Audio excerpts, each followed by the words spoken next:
અત્યારે નવું દાડમનું વાવેતર જે ખેડૂત મિત્રોએ બીજા ત્રીજા મહિનામાં કરેલું હતું તેવા ખેડૂત મિત્રોને અત્યારે ગરમીના કારણે ઘણા બધા છોડવા સુકાવાના પ્રોબ્લેમ ચાલુ છે.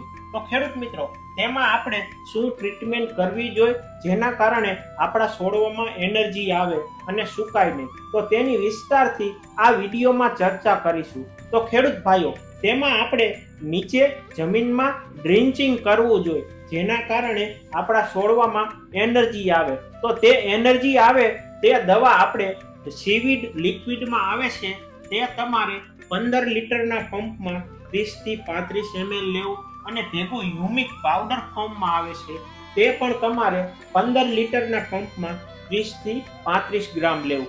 આ બંને દવા મિક્સ કરીને આપણે એક છોડ દીઠ 150 ml જેવું પાણીનું ડ્રિન્ચિંગ કરી નાખવું જેના કારણે આપણા છોડવામાં એનર્જી આવી જશે અને આપણા છોડવા તડકા સામે તાપ સહન કરવાની શક્તિ પણ આવી જશે. તો આ પ્રમાણે આપણે ડ્રિન્ચિંગ કરવું અને આપણે નાના છોડવામાં એક દી મૂકી અને એક દી થોડું થોડું પાણી કાયમ જમીનમાં ભેજ રહે એવી રીતે ચાલુ રાખવું જેના કારણે આપણા જમીનમાં ભેજ હશે તો આપણા દાડમના છોડવા સુકાશે નહીં. અને આ માહિતી પણ બીજા ખેડૂત મિત્રોને શેર કરજો જેથી કરીને બીજા ખેડૂત મિત્રોને પણ માહિતી મળી રહે.